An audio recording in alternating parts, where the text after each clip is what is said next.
Hi, I'm Arky3.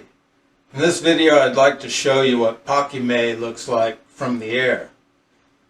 This site's also known as Casas. It's a famous excavated site in northern Mexico. So I believe this site is the northern capital of the Aztec. They're known to have been from the area of the Chichimec, and they themselves were Chichimec. They were dog people who had dogs and loved dogs. Not barbarians like people believe. No, they were actually people that loved dogs and had their own breed of dog. And this is the only Mesoamerican like site with platform mounds and such from anywhere in this area and from this late period. So as you can see, this structure forms the figure of a person holding another little person out in their hands. And this little person is a slave. It's shown in other Aztec drawings that slaves were little people and depicted naked.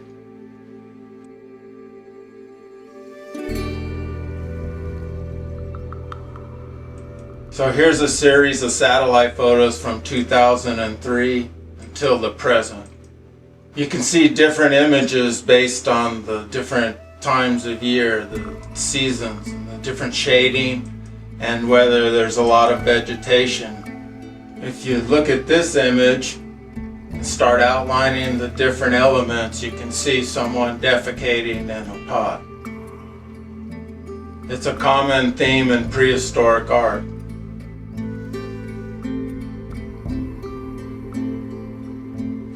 Even in this Ramos polychrome, see, if you look at it right, there's this figure that's defecating. And now you can see that the figure he's holding out, the slave, is also defecating into a pot. So they were collecting the feces of the slaves too. Feces was important to your empire because you need it for fertilizer, but you also need it to create methane gas. And I'll go into that further in other videos. So depending on what satellite photo you look at, you'll see different imagery. And they engineered it all to use the shading and the vegetation this way so that it would change over the year. And this way you can see people holding babies out and up. If you want to go build an empire in the Valley of Mexico, you're going to need a lot of people. You need citizenry warriors.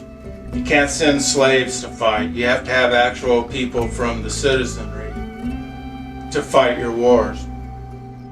So population and growing population was important, and that's why women that died in childbirth were treated special at death. I'm going to go into that in other videos. Again, you can see the images change and how these different structures all form faces. It's all designed to create art. If you go back and kind of look at it like this, you see a guy, he's on a sled or skis. It's a common image in prehistory. All over the world, you see these people that are on sleds, skis. Bottom half shows Mayans that are all on different sleds and skids, but they're laying down or kneeling. Different ways to look at it.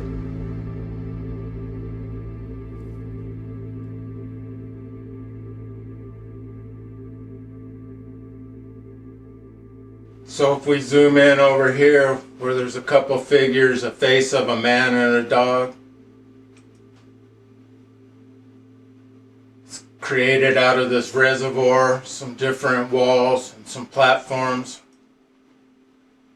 You can see this face with a mask, and it's got a line going right to the reservoir. And I believe that this person's probably buried beneath that reservoir.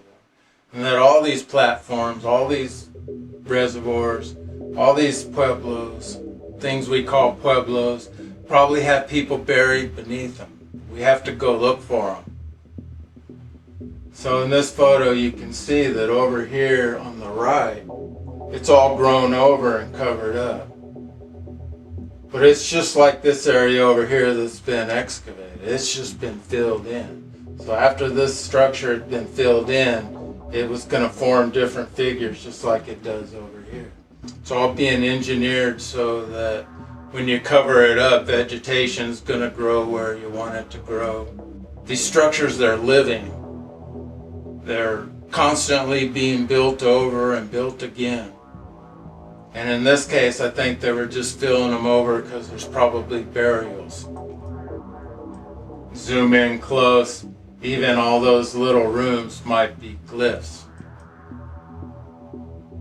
So I started looking at this like writing. And this one down here appeared to be kind of like a royal cartouche or a royal glyph. It actually is laid out a lot like this Mayan image. So side by side you can see how they might have the same layout and theme.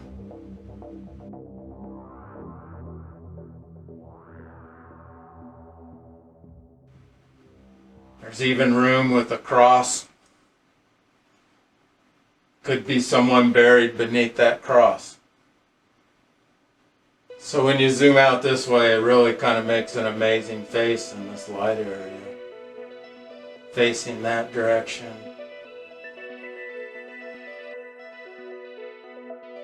You can see in the dark area now this real kind of Egyptian looking figure. It's pretty amazing. Wearing some sort of helmet.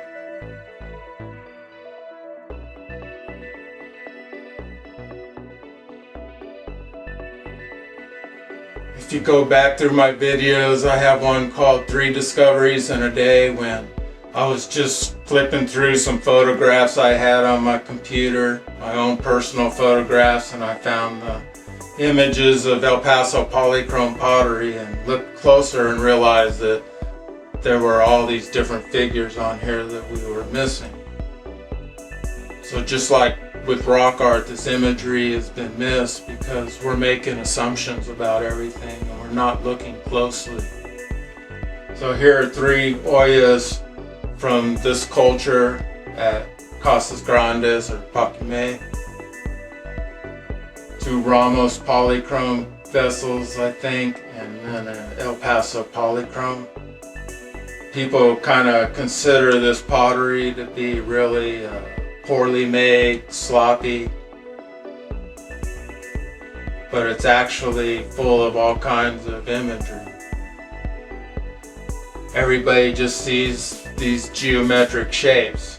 They don't look for the imagery within those geometric shapes. It's like cubistic. These people had cartooning, caricature, everything. So if anybody has a dog can see that this is someone playing with their dog, scratching their ears. You can just see it like in the subtleness of the guy's face made out of these geometric figures, this guy that's happy with his dog. So this vessel's listed as an El Paso polychrome jar, but it looks more maybe like Ramos polychrome. If you adjust the colors and you start outlining all the different little elements, it's pretty amazing what's there. And then if you rotate it, you see there's a guy in a helmet, got a mask on, tubes coming out. And all this imagery is pretty much ignored by archaeologists. It's just written off as gods and goddesses or just fantasy, I guess. But it's everywhere around the world, and it's pretty obvious that these things are real.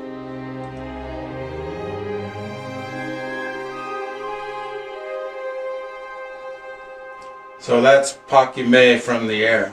It's pretty obvious that these are not random structures, that they're meant to create this different art. So I'm hoping that maybe in the future people will start looking at things differently and quit making assumptions about our prehistory and about what these structures are.